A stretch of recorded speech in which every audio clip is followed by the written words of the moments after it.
शुरू करता हूँ अल्लाह के पाक नाम से जो नहायत मेहरबान रहम करने वाला, जो इज़्ज़त देने वाला, जो रिज़्क़ रज़ाक़ जिसने पैदा किया और जिसके कब्ज़े में मेरी रूह है। आज जो हमारे पास टॉपिक है, टॉपिक तो बड़ा अहम है और ये कंटिन्यूटी है हमारी ऑटोइम्यून डिजीज़ की। और ऑटोइम्यून डिजीज़ के अंदर ही आता है जो हमारी डायबिटीज़ टाइप 1 है। तो मैंने कोशिश ये की है कि हम टाइप 1 को भी डिस्कस करेंगे और इसके साथ जो रिलेटेड डायबिटीज़ है, मसलन टाइप 2 है और जेस्टेशनल डायबिटीज़ है और डायबिटीज़ इंस्पाइडस है, तो थोड़ा सा हम इसका कंपैरिजन भी करेंगे और इसकी डिटेल्ड डिस्कशन भी करेंगे कि क्या क्या इनमें फ़र्क है, कॉजेटिव फैक्टर क्या डिफरेंट हैं, और वो बड़ी डिटेल है। और मुझे उम्मीद है कि ये लेक्चर इंशाल्लाह बड़ा इंफॉर्मेटिव होगा। और दुनिया में इस वक्त जो बहुत बड़ी तादाद है, तेज़ी से जो बीमारी बढ़ रही है और वो है डायबिटीज़, जिसको आप शुगर कहते हैं। तो इसकी तादाद बहुत तेज़ी से बढ़ रही है। हम उस पहले तो हम ये समझने की कोशिश करेंगे कि डायबिटीज़ है क्या और इसकी जो डिफरेंट टाइप्स हैं, इसका मेटाबॉलिज्म, ग्लूकोज का मेटाबॉलिज्म क्या है, इसकी पैथोफिजियोलॉजी क्या है, कैसे अंदर जो है शुगर यूज़ होती है, कैसे बनती है, कैसे इसका इस्तेमाल होता है, कैसे।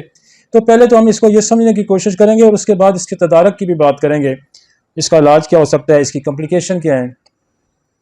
तो कोशिश मेरी है कि ये एक लेक्चर में ये ख़त्म करें, लेकिन मुझे नहीं लगता कि ये एक लेक्चर में ख़त्म होगा। तो हम इसके 2 लेक्चर बनाएंगे क्योंकि जो कॉम्प्लिकेशन है उसकी बड़ी ज़्यादा है और शुगर तो लोग मेंटेन कर रहे हैं किसी न किसी तरीके से, लेकिन इसकी कॉम्प्लिकेशन दुनिया के किसी और सिस्टम में ठीक नहीं हो रही। तो ये होम्योपैथी सबसे बेहतर इसको डील करती है और इससे सबसे बेहतर इसकी कॉम्प्लिकेशन को ठीक करती है। उन कॉम्प्लिकेशंस का भी हम जिक्र करेंगे और उसके इलाज का भी जिक्र करेंगे। और टॉपिक पे जाने से पहले मैं डिस्कस करूँगा आज का फ्रोज़न जो हमारे पास है, जो हमारी एक रूटीन है नए सुनने वालों के लिए कि हम हमारे लेक्चर के 2 बड़े हिस्से होते हैं। एक हिस्से में हम बीमारी को समझते हैं, जो लॉ ऑफ सिमिलर यही है कि आप बीमारी क्या है और फिर उसका इलाज क्या है। तो एक हिस्से में तो हम बीमारी को समझते हैं और दूसरे हिस्से में थेराप्यूटिक्स एड्रेस करते हैं, उसकी दवा क्या हो सकती है, उसकी रेमेडी क्या हो सकती है। और इसी का एक हिस्सा जो है असूल इलाज है कि ऑर्गेनन की जो क्लॉज जो बुक है हनीमैन की ऑर्गेनन, उसकी जो क्लॉजेज हैं उनको हम डिस्कस करते हैं एक एक क्लास करके, ताकि आप इलाज के असूल को भी समझ सकें। तो आज मेरे पास जो फ्रोज़म है वो 191 है। ये बात बिला शक व शुबा तजर्बात के बुनियाद पर साबित हो चुकी है कि इस तरह की बीमारियों में ताकतवर दवा देने के बाद मरीज़ की सेहत में आम तब्दीलियाँ रूनुमा होती हैं, ख़ासकर मुतासरा बैरूनी अज़ा, जिसे आम तभी मकतर फ़िक्र के लोग अलग तस्वर करते हैं। ये वही अफरोज़म जो हमने पीछे 4-5 अफरोज़म पढ़े हैं, उसी की कंटिन्यूटी है। पिछले अफरोज़म में वो ये कहता था कि आप स्किन पे कोई नमूद होती है, स्किन पे कोई चीज़ आपको नज़र आती है, मास वाई इंजरी के या मास वाई कट्स के या बर्न के, आप उसको लोकल डिजीज़ मत समझें, उसको कोई इंटरनल किसी बीमारी की वजह से उसकी अपीयरेंस होती है। तो ये बात बार बार आपको समझाने की कोशिश है। हनीमैन का ये बड़ा ज़बरदस्त तरीक़ाकार है कि वो एक बात को आपको डिफरेंट एंगल से समझाने की कोशिश करता है, तो आके आप कहीं कंफ्यूज ना हो। तो ये 4-5 अफरोज़म मुसलसल ये कोशिश है उसकी कि हम आपको समझाएं कि ज़ाहिरी जो जिस्मानी साख्त है इंसान की, जो स्किन के ऊपर कोई चीज़ें सामने आती हैं, उसको आप ये ना समझें कि ये कोई लोकल या मकामी डिजीज़ है और उसको कोई मरमों पट्टियों से या लोकल एप्लीकेशन से उसको ठीक करने की कोशिश ना करें, बल्कि उसके लिए कोई इंटरनल वजह तलाश करके उसका इलाज करें। तो यही उसी की कंटिन्यूटी है कि वो कहता है कि हाई पावर जो है, हाई पोटेंसी की दवा देने से बहुत सारी तब्दीलियां रूनुमा होती हैं, हत्ता कि बहुत सी नाम नमाज मकामी अमराज में दी जाने वाली दवा जिसमें जो तब्दीली पैदा होती है वो बहुत सेहत बख्श होती है, जिससे पूरे जिस्म में सेहत बहाल हो जाती है और बैरूनी मर्ज खुद ब खुद बगैर किसी बैरूनी दवा की मदद के ठीक हो जाता है। बस ये कि जो अंदरूनी तौर पर दी गई हो वो होम्योपैथिक फहम के मुताबिक हो। इसमें वो ये कह रहे हैं कि बड़ी अच्छी तब्दीली वाक़या होगी, बड़ी दुरुस्त सिमत में तब्दीली वाक़या होगी, लेकिन वो कहता है कि जो सिलेक्शन ऑफ मेडिसिन है वो होम्योपैथिक फहम के मुताबिक हो। जैसे हमने आपको बताया हुआ है ना कि वो कहता है कि ऑर्गेनन की जो क्लास 3 है उसमें कहता है कि एक अच्छे होम्योपैथिक डॉक्टर को अलामात के पीछे मर्ज को तलाश करना है और मर्ज के पीछे वजह को तलाश करना है और फिर दवा के अंदर छुपी हुई शफायत को जांचना है और फिर शफा के दरमियान आए रुकावटों को दूर करने की सलाहियत रखता हो, तो वो ये उसको कहता है कि ये उसका फहम है कि आप ये समझें कि जो ज़ाहिरी सिम्टम्स आई हैं, अलामात आई हैं, इसके पीछे क्या सबब है और उसके पीछे क्या सबब है, उस क्या मर्ज है और कौन सी ऐसी दवा है जो उसको दूर करने की सलाहियत रखती है। इस बात को उसने कहा है कि वो होम्योपैथिक फहम हो, वो दूसरे तरीका इलाज की बात नहीं कर रहा कि आप ऊपर मरहम लगा दें, पट्टी लगा दें, उसको काट छांट कर दें। तो इसलिए जैसे वार्ड्स हैं, तो वार्ड्स हैं या कॉर्न है, ये देखें ना वार्ड्स होते हैं, कॉर्न जिनको हम चंडियाँ कहते हैं, तो ये इंटरनल खराबी की वजह से आती हैं। स्कैबीज है इंटरनल है, सोराइसिस है, ये सारी इंटरनल है। आपकी चिकन पॉक्स है, सारी जो स्किन की अपीयरेंस आ रही है ना, स्मॉल पॉक्स है, चिकन पॉक्स है, मीजल्स है, ये सारी जो अपीयरेंस ही आपको सिम्टम नज़र आ रही होती हैं, ये बेसिकली इसके पीछे कोई ना कोई डिजीज़ होती है, कोई ना कोई वजह होती है, उसको जानना बहुत ज़रूरी है।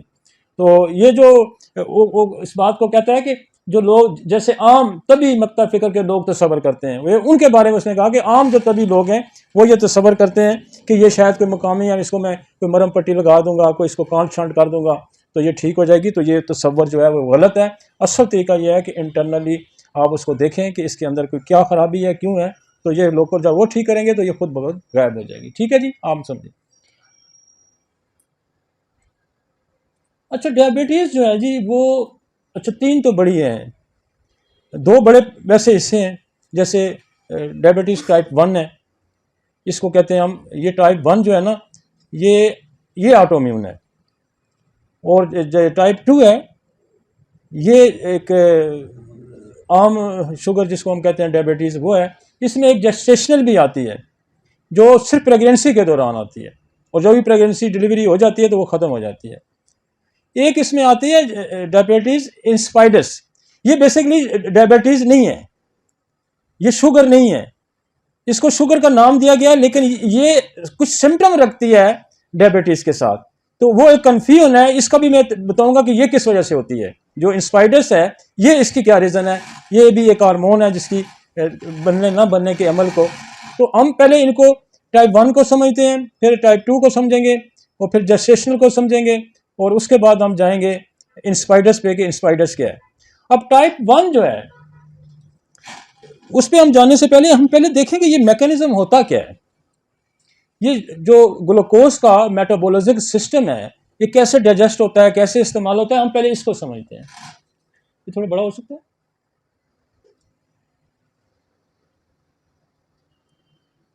नहीं, चले मैं उसी पे ले जाए। ये देखें यहाँ, ये आपका खुराक जब अंदर जाती है, ये उसने आंत दिखाई है कि यहाँ से खुराक अंदर, ये ऊपर देखें, थोड़ा सा लेफ्ट करें, इसको राइट करें, आप उसी पे चले जाएं। ये आंतों से खुराक अंदर आई है, जब आप खाना खाते हैं वो जाके आंत के अंदर एब्जॉर्ब होता है और वहाँ से ग्लूकोज जो है वो आंतें एब्जॉर्ब करके क्या करती हैं, ब्लड के अंदर शामिल करती हैं। अब ये जो आपको नज़र आ रहा है, ये आंतों के अंदर देखें, वो देखें खुराक का एक उसने बनाया, कोई फ्रूट्स पड़ा है, कोई खाने की चीज़ें पड़ी हैं, आंत के अंदर आई और आंतों के अंदर जब वो एब्जॉर्ब हुई तो ग्लूकोज लेवल जो है, ये जो ब्लू ब्लू डॉट्स आपको पिंक कलर के लगते हैं, ये जो है ना, ये ग्लूकोज है, बेतहाशा आपको नज़र आ रहे हैं। जो ही खुराक आंत में एब्जॉर्ब हुई और ब्लड के अंदर ग्लूकोज पहुंचा तो बहुत बड़ी तादाद जो है इसकी आ गई। अब ये तादाद जो है ये ब्लड के अंदर शामिल होगी तो ये पेंक्रिया को जब टच करेगा, ये ब्लड पेंक्रिया के अंदर जब पहुंचेगा तो वहां एक बड़ा सेंसरी सिस्टम लगा हुआ है, फौरन जो है इंसुलिन रिलीज हो जाएगी। जो ही ये पेंक्रिया को टच करेगा ब्लड, तो देखा कि इतना ग्लूकोज आ रहा है, ये देखें ना कितने बेशुमार डॉट्स आपको नजर आए। जो ही उसके अंदर है तो इंसुलिन रिलीज हो जाएगी। इंसुलिन रिलीज होगी तो वो इंसुलिन जो है इसको यूटिलाइज करेगी जाके सेल के अंदर। वो एक आपको मैकेनिज्म आगे भी हम जाके बताएंगे कि वो फिर क्या होता है कि सेल के अंदर कैसे यूटिलाइजेशन होती है।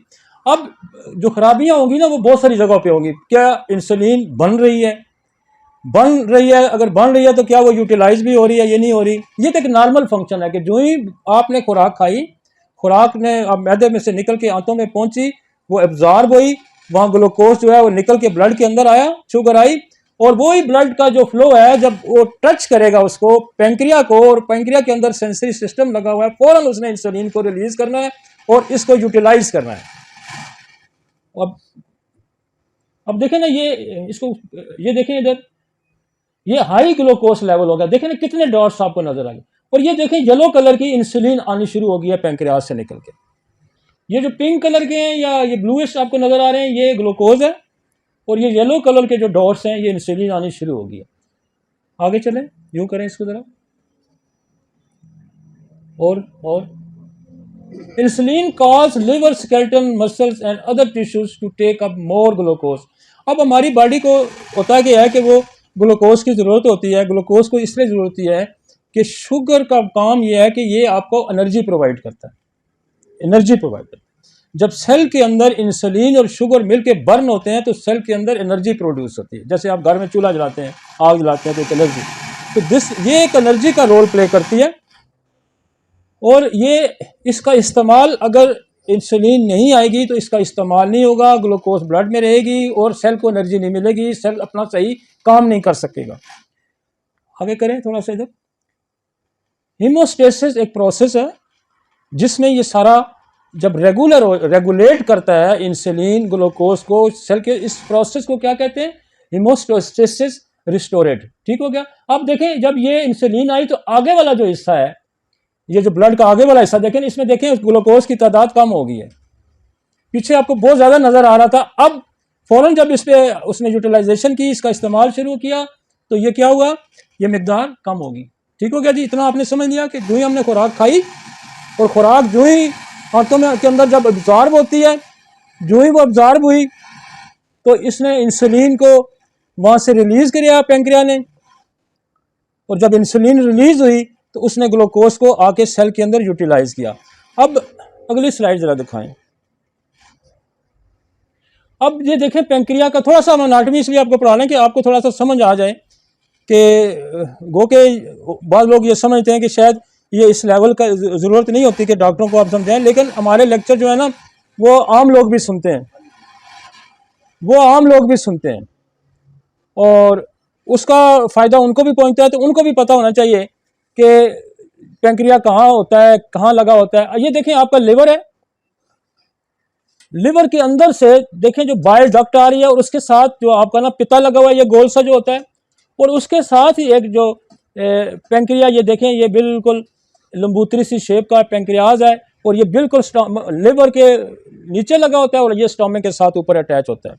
और इसके अंदर से एक जो है पेंक्रियाटिक डक्ट आ रही होती है और इधर से जनाब आपका जो पित्ते से एक डक्ट निकल के आती है और जिसको कॉमन बाइल डक्ट भी कहते हैं। फिर आगे जाके ये गट्ठी हो जाती है। तो हमारा शुगर का जो फंक्शन है वो बेसिकली इस ऑर्गन के अंदर होता है जिसको हम पेंक्रियाज कहते हैं।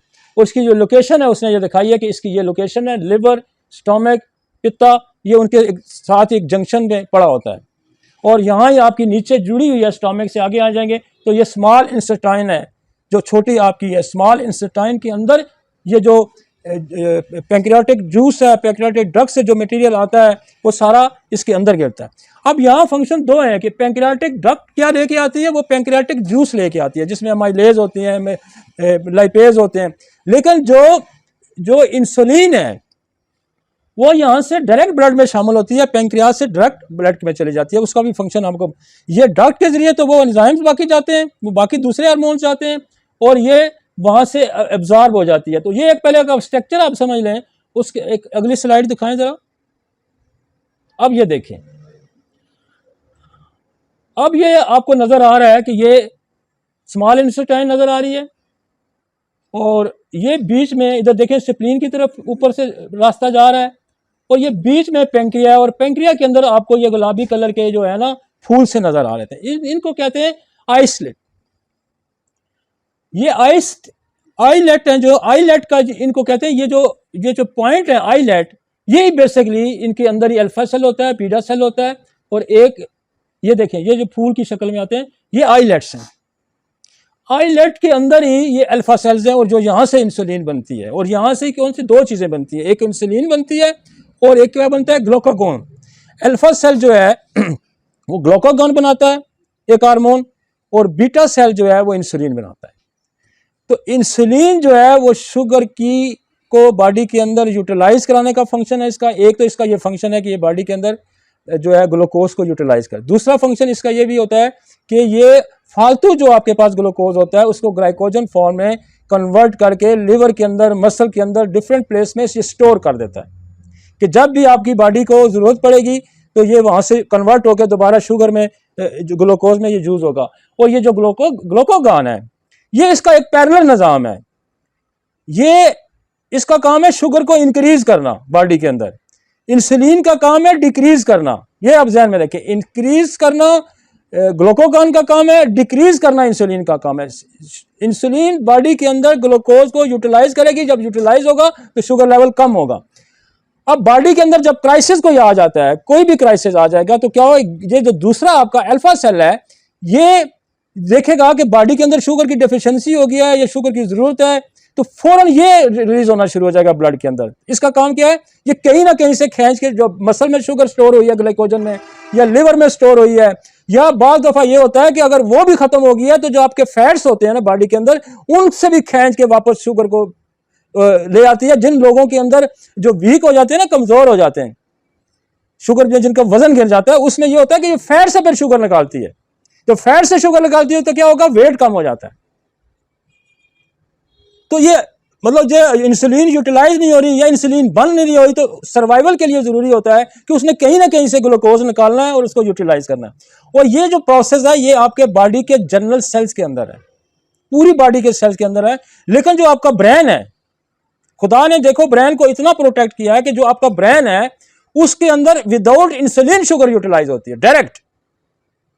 कि कैपिटल को खुदा ने कितना सेव किया है कि उसको इंसुलिन का डिपेंडेंट ही नहीं बनाया, वहां डायरेक्ट ग्लूकोज यूज होगा सेल के अंदर।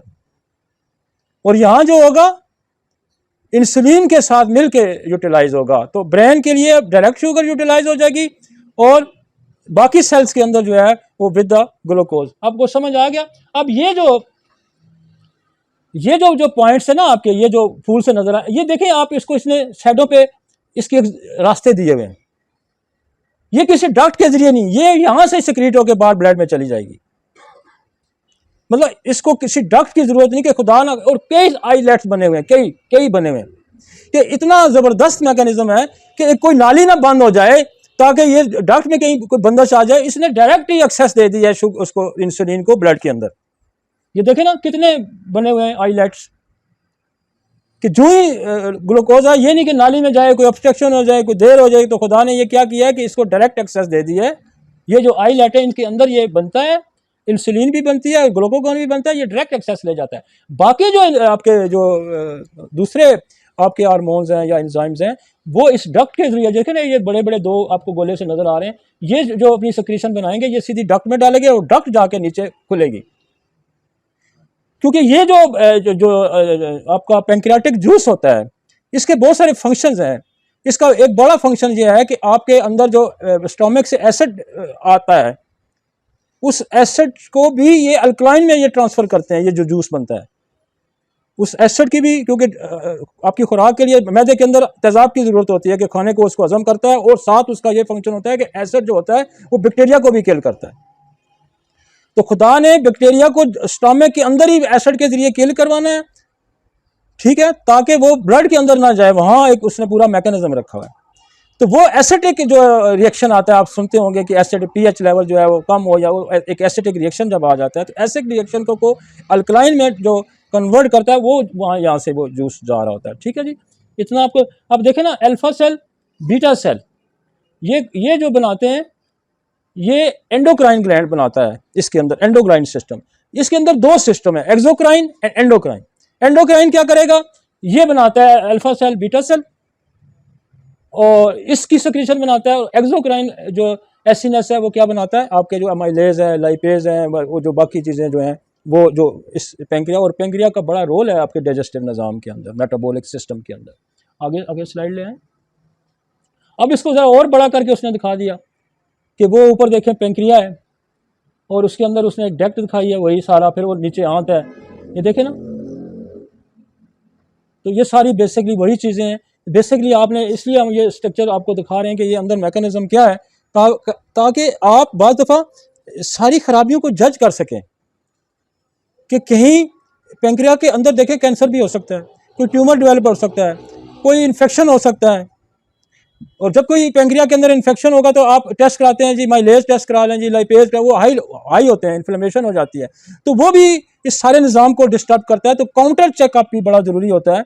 तो बेसिकली आप ये देखें कि एक शुगर को कंट्रोल करना, शुगर को यूटिलाइज करना, शुगर को रेगुलेट करना क्या करता है? इंसुलिन एक चीज़ है, लेकिन इसके काउंटर बहुत सारी चीज़ें हैं। इसके काउंटर जो है वो ग्लूकागॉन भी है। इसके काउंटर करने के लिए आपको एक और निज़ाम भी है जो आपके एड्रेनल ग्लैंड से निकलता है, जिसको एपिनेफ्रीन भी कहते हैं, कार्टिसोल भी कहते हैं, वो वहाँ से निकलता है। मतलब ये इसके मुकाबले में और भी बड़े निज़ाम हैं। इसका काम सिर्फ यह है कि शुगर लेवल को कम करना, इंसुलिन को, लेकिन इसके मुकाबले में जो स्ट्रेस जब बॉडी के अंदर आता है तो दूसरे निज़ाम भी काम करते हैं, उनको भी हम डिस्कस करते हैं। आगे चलें जी। अब फिर उसने थोड़ा सा बड़ा करके दिखाया है कि ये हमारी, उसने जो पेंक्रियाटिक जूस डक्ट दिखाई है, ये पेंक्रिया दिखाया है, यहाँ डाइजेस्टिव एंजाइम बनते हैं और ये फिर जाके पेंक्रियाटिक डक्ट के जरिए, ये पेंक्रियाटिक डक्ट के जरिए जाते हैं। डाइजेस्टिव एंजाइम क्या है? पेंक्रियाटिक एमाइलेज है, पेंक्रियाटिक लाइपेज है, न्यूक्लियसेज है, प्रोटेसेज है, ट्राइपिसिन है, केमोट्राइपिसिन है, एलिस्टेट है, कार्बोऑक्सीडेज है। तो ये सारे केमिकल आपको बेशक इतने नाम अगर नहीं भी याद रखना चाहते तो आप ये करें कि ये जो एंजाइम है ये सारे हमारे डाइजेस्टिव अमल में इसका रोल होता है, और ये इस डक्ट के जरिए आपकी छोटी आंत में जाके गिरते हैं। एक उधर से बाइल भी आता है जो आपका पित्ते में स्टोर होता है, बाइल, वो भी आके इसी डक्ट में शामिल होकर जाके वो भी बड़ी आंत में गिरता है, जो डाइजेस्टिव अमल होता है। एक पेंक्रिया से आ रहा है मटेरियल आ रहा है, और एक उधर से आपका गॉल ब्लैडर से आ रहा होता है। तो और जो इंसुलिन या ग्लूकागॉन जो वो बनता है वो डायरेक्टली सिक्रीट होकर ब्लड में चला जाता है, वो इस डक्ट के जरिए नहीं आता। एक कॉमन सी बात कि इस डक्ट के जरिए वो पेंक्रियाटिक जूस आएगा, और जो इंसुलिन है या ग्लूकागॉन है वो वहां से, जो मैंने वो आइलेट्स बनाए थे वहां से वो सिक्रीट करके ब्लड के अंदर चला जाएगा। ठीक है जी, आगे चलें जी। अब इसको थोड़ा बड़ा करो यार, इसको, ये जो राइट वाला है ये है वो आइलेट, जो हमने वो आपको मुख्तलिफ छोटे छोटे फूल दिखाए थे ना, ये वो है। इसके देखे बाहर वो एक्सोक्राइन है, जो बाहर वाले फूल हैं, ये एक्सोक्राइन है। ये जो हमने आपको कहा ये जूस बनाते हैं, ये वो बनाते हैं। और इसके अंदर आपने देखे हैं कि ये जो है ये बीटा सेल है, जो डॉट्स नजर आए लेफ्ट साइड पे उसने लिखा हुआ है बीटा सेल सेक्रेट, ये इंसुलिन करता है, निकालता है। और ये जो है एक ऊपर देखें, इसके अंदर एक और कलर का, ये जो है ये थोड़े पिंकिश है, वो डार्क ब्लूइश है, वो ऊपर अल्फा सेल उसने दिखाया हुआ है साथ इस दायरे के अंदर ही, जो सक्रीट करता है कि यहाँ से ये रिलीज होता है। इसका एक अलग फंक्शन है, लेकिन हमारे जो रिलेटेड फंक्शंस हैं वो कौन से हैं? अल्फा सेल है, बीटा सेल है, और उनकी प्रोडक्शन है, ग्लूकागॉन एंड इंसुलिन। ठीक हो गया जी। एक्सोक्राइन, ये जो बाज आपको फूल नजर आ रहे हैं ये बिल्कुल एक्सोक्राइन है। मैंने कहा था इंडोक्राइन और एक्सोक्राइन, इंटरनली एंडोक्राइन है और बाहर वाला एक्सोक्राइन है। इसने क्या बनाना है? ये एसिनल सेल्स है एंड डक्ट सेल्स हैं, ये जो बाहर है एफ सेल है, सिक्रीट द पेंक्रियाटिक पॉलीपेप्टाइड्स, जो हमने जिनका आगे जिक्र किया, माइलेज हो गया, ये चीज़ हो गई। लेकिन आपने कॉमनली ये समझना है कि हमारा जो मेन रोल है वो यहाँ अल्फा सेल का है, यहाँ बीटा सेल का है, ये सिक्रीट करता है यहाँ पे, और एक जो है शुगर को कंट्रोल करता है, और एक काउंटर सिस्टम खुदा ने यहाँ बना के रखा है जो ग्लूकागॉन रिलीज करता है कि कहीं शुगर को जरूरत पड़ जाए बॉडी को, तो ये वहां से, क्यों आप शुगर नहीं ले रहे, आपने खाना भी नहीं खाया, आपको शुगर नहीं लेगी, बॉडी को जरूरत पड़ गई, तो वो कहां से फिर जो स्टोर है वो निकाल के बाहर ले आएगा। ये फास्टिंग जब आदमी होता है तो फास्टिंग में फिर शुगर कहाँ से आती है? ये वो कन्वर्ट होके फिर इधर आ जाती है। जब बंदा शुगर ले ही नहीं रहा तो उसके सर्वाइवल के लिए कुछ अरसे के लिए उसने बॉडी के अंदर स्टोरेज बनाया हुआ है। जैसे आपने घर में गंदम रख ली, कोई स्टोर रख गया, जब क्राइसिस आएगा तो वो आप यूटिलाइज करेंगे। तो वो खुदा ने जो फालतू शुगर होती है वो मुख्तलिफ जगहों पे मसल्स के अंदर, लिवर के अंदर ग्लाइकोजन फॉर्म में स्टोर करके रखा होता है, और फिर वो भी अगर ख़त्म हो जाए तो जो आपके 5 फैट्स होते हैं उनसे फिर शुगर निकाल के, इसलिए वो कहते हैं कि जब वो शुगर बहुत ज़्यादा पुरानी हो जाए तो फिर बंदे का वज़न गिरना शुरू हो जाता है। ठीक है जी, अब समझ आ रही है कि वज़न क्यों गिरता है? कि वो फैट्स फिर डिजॉल्व होकर शुगर में कन्वर्ट होने शुरू हो जाते हैं, जो चर्बी होती है, जो लिपिड्स होते हैं। ठीक हो गया जी, आगे चलते हैं। अब इसके बाद उसने एक और निज़ाम बताया, ये जो पेंक्रियास है, मैं असल में ये स्ट्रक्चर थोड़ा सा आपको समझाना इसलिए ज़रूरी है कि जब आप इस चीज़ को समझते हैं तो बाज़ दफ़ा बहुत सारी दवाइयाँ जब आप पढ़ते हैं वो को कहता है ये जी फ़लाँ जगह पे काम करती है। अब एक दवाई जो पाकिस्तान में अवेलेबल ही नहीं है, मैं 2-3 साल पहले मैं जब वहाँ से इंग्लैंड से लेके आया था फ्लोरोजीन। अब फ्लोरोजीन को जब आप पढ़ें, हालांकि बोरक ने थेराप्यूटिक्स में लिखी है फ्लोरोजीन, बोरक ने थेराप्यूटिक्स के अंदर फ्लोरोजीन लिखी हुई है, लेकिन फ्लोरोजीन आप पाकिस्तान में अवेलेबल ही नहीं है किसी स्टोर पे भी, कोई यहाँ लाया ही नहीं किसी को, क्योंकि स्टडी ही नहीं करते लोग। और बोरक में तो थेराप्यूटिक में 5 तो दवाइयाँ उसने लिखी हैं थेराप्यूटिक के अंदर, वो भी नहीं है पूरी यहाँ पे, मतलब कोल्डीन लिखी है तो वो भी यहाँ नहीं है, फ्लोरोजीन लिखी है तो वो भी यहाँ नहीं है।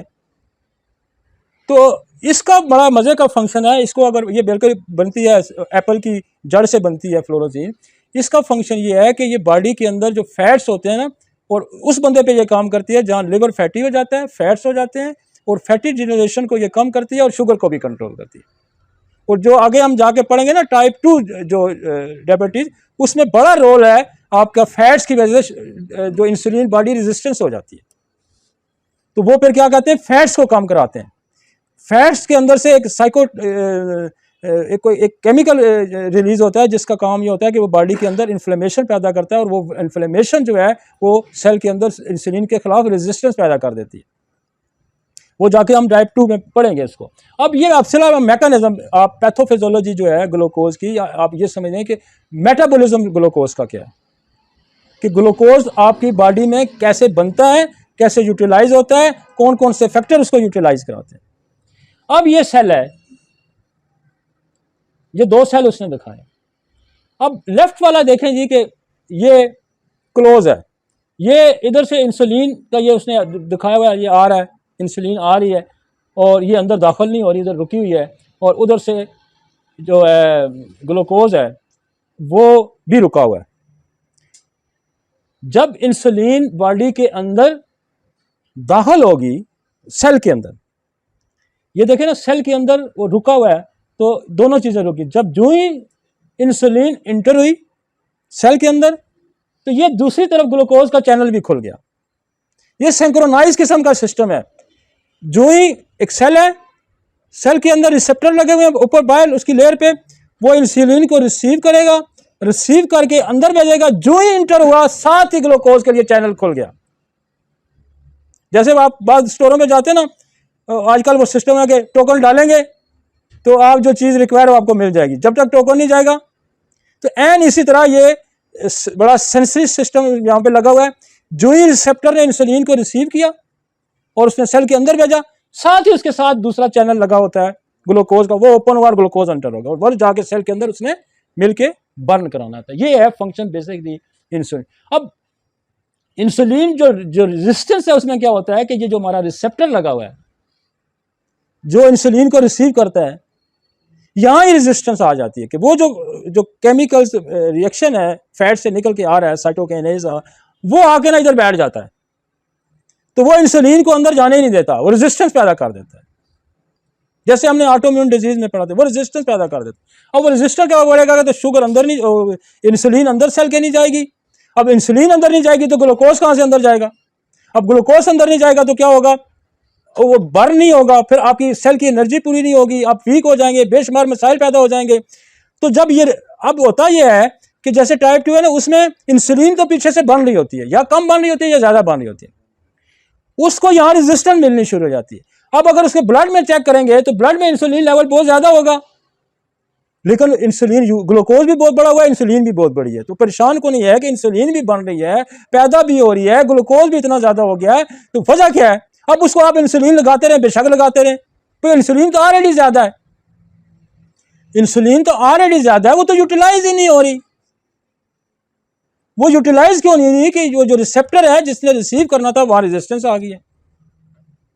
मतलब किसी आप जो लोगों को अपने अंदर बुलाना है तो बाहर कोई आ जाते हैं, कोई डाकू आ जाते हैं, कोई चोर आ जाते हैं, कोई फौज आ जाती है, कोई और आ जाता है, तो वो आपको घरों के अंदर दाखिल ही नहीं हो जाए। घरों के अंदर दाखिल नहीं, आप कैसे जा सकते हैं कि वहां रेजिस्टेंस आ गई है।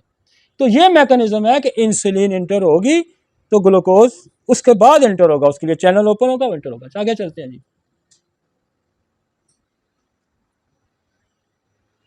ये वही फंक्शन है। वो देखें ऊपर इंसुलिन पैंक्रियास से आ रही है, थ्रू ब्लड सर्कुलेशन में दाखिल होगी है, और एक क्या करेगी, ग्लूकोज अपटेक करेगी, ग्लूकोज को यूटिलाइज करेगी। ये क्या करेगी, इसका और क्या फंक्शन है, प्रोटीन को सिंथेसाइज करेगी, प्रोटीन भी बनाएगी।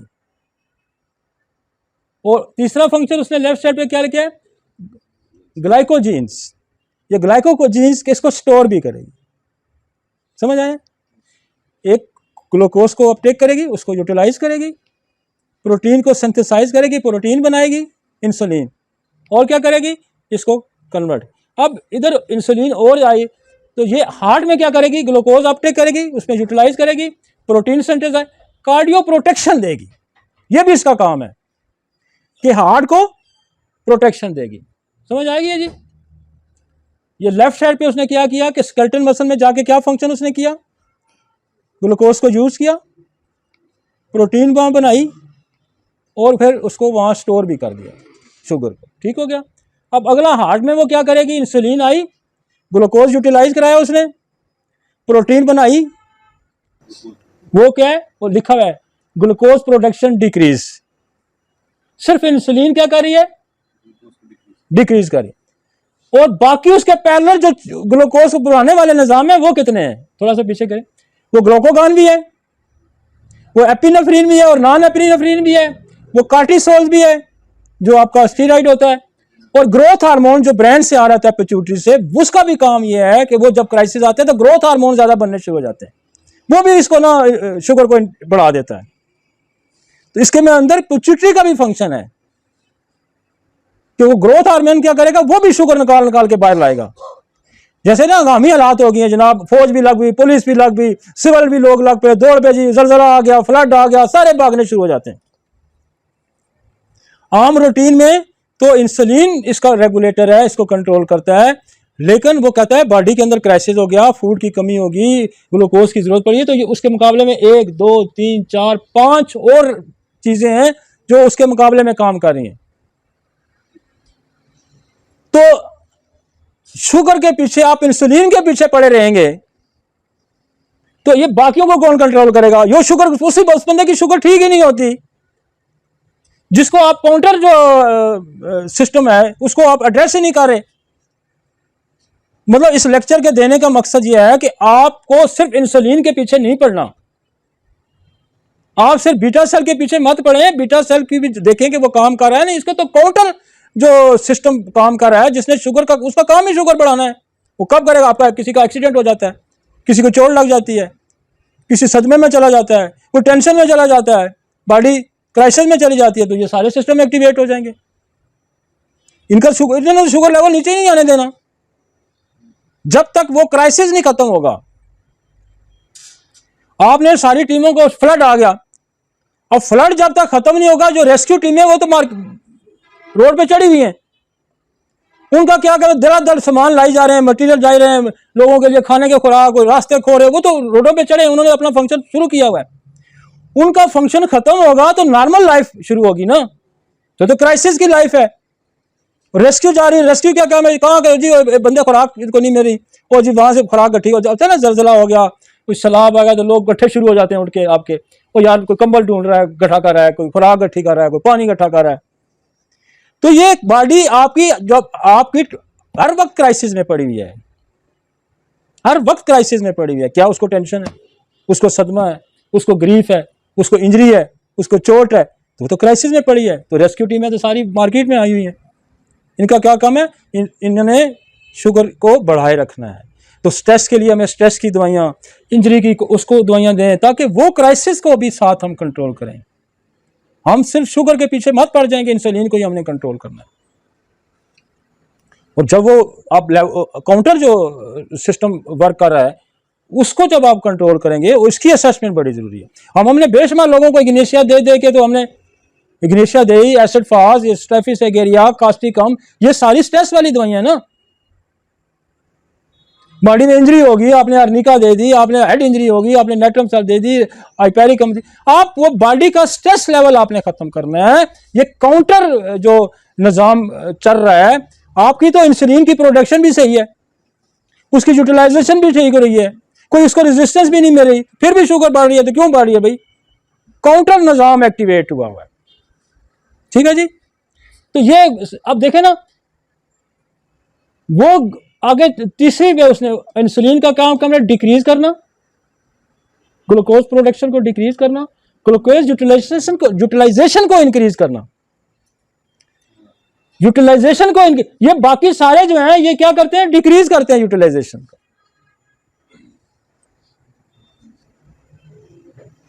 उसमें देखें वो कहता है लाइपोलाइसिस का क्या मकसद है कि जो फैट्स टूट रहा है उसको ये डिक्रीज करेगा, उस अमल को डिक्रीज करेगी इंसुलिन, कि उसको टूटने नहीं देगी। और बाकी सारे क्या कर रहे हैं? उसको इंक्रीज करा रहे हैं, उसको तोड़ के ला रहे हैं शुगर वापस, सेल के अंदर तोड़ के ला रहा है, फैट्स के अंदर से तोड़ के ला रहा है, लिवर के अंदर स्टोर पर उसको तोड़ के, बाकी सारे जो है ना उसके अपोजिट काम कर रहे हैं। हो गया जी ठीक। ये चार्ट भी बड़ा आम है कि एक इंसुलिन सब यूटिलाइज करें और बाकी सारे उसके पैरेलल निज़ाम काम करें। और इस पैरेलल जो निज़ाम है, जो काउंटर सिस्टम है, जो शुगर की उसका काम यह है कि बॉडी के अंदर शुगर को बढ़ाना, यार उसको भी तो ठीक करने की कोशिश करो ना। ठीक है जी। कुछ चीजें आपको क्योंकि ये ग्लूकोज का मेटाबॉलिक सिस्टम जब तक आप नहीं समझेंगे, आप शुगर, और शुगर इस बार दुनिया में हर तीसरे चौथे बंदे को शुगर है, दूसरे बंदे को शुगर है, इतनी शुगर है। और वो बहुत ज्यादा पैंक्रिया की खराबी भी है, लेकिन उससे कई गुना ज्यादा ये दूसरी खराबियां हैं, उससे ज्यादा कई दूसरी खराबी। आगे चलें, आगे चलें यार। अब एक और सिस्टम है, उसने बताया कि एप्थैलमस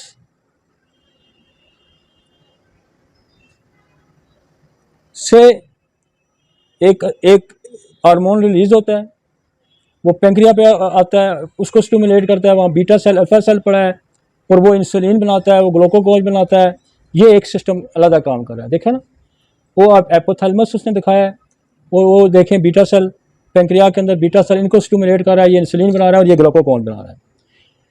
इससे राइट पे ले जाएं, राइट पे ले जाएं, वहाँ से एक हार्मोन रिलीज हो रहा है जो सीधा जाके काम करता है किस पे?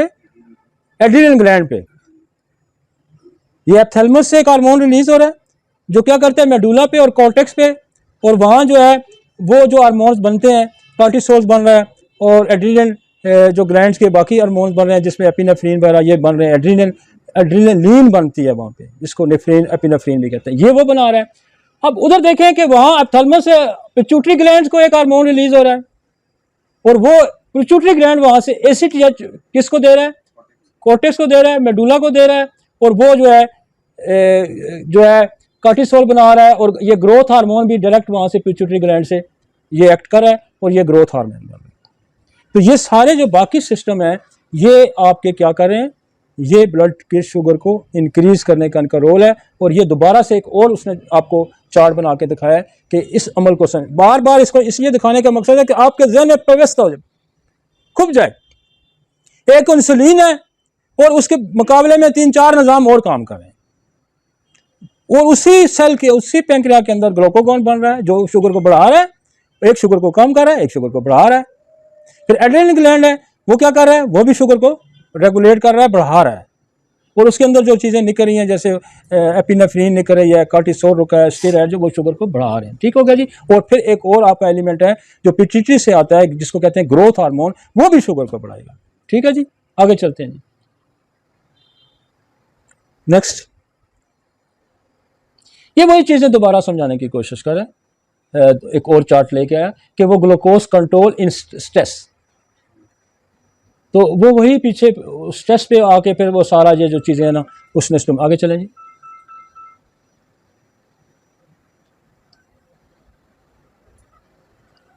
ये पे देखें ना उसने एपिनेफ्रिन, ग्लूकोगोन, ये उसने दिखाया कि लिवर के अंदर ये सारा प्रोसेस हो रहा है, increase glucose protection and blood vessels and increase glucose in the blood stream. ये वो जो वही एपिनेफ्रिन और ग्लूकोगोन का वो दिखा रहा है कि ये क्या करता है? ये ब्लड के अंदर ग्लूकोज की मकदार बढ़ा देता है। आगे चले जी। ये सारा फिर वही है जो फास्टिंग होती है ना, फास्टिंग में क्या होता है कि फिर ये ये जो है जो दूसरे जो सिस्टम है, अब ब्रेन के अंदर वो बता रहा है कि डायरेक्ट जाके ना यूटिलाइज हो रही है, और पेंक्रिया ग्लूकोगॉन और जेनेसिस लिवर के अंदर है, और ये सारी प्रोडक्शन जब क्राइसिस आता है, फास्टिंग होती है जब अपनी, तो ये यहाँ से शुगर सीधी ब्रेन में चली जाती है। समझ आइए, ये सीधी ब्रेन में चली जाती है। आगे चले जाएं जी, मसल से भी इसी निकल के चली जाए। तो ये सारा वो बार बार आपको समझाने की कोशिश कर रहा है कि ये सारा निज़ाम इस तरह। आगे चलते हैं जी।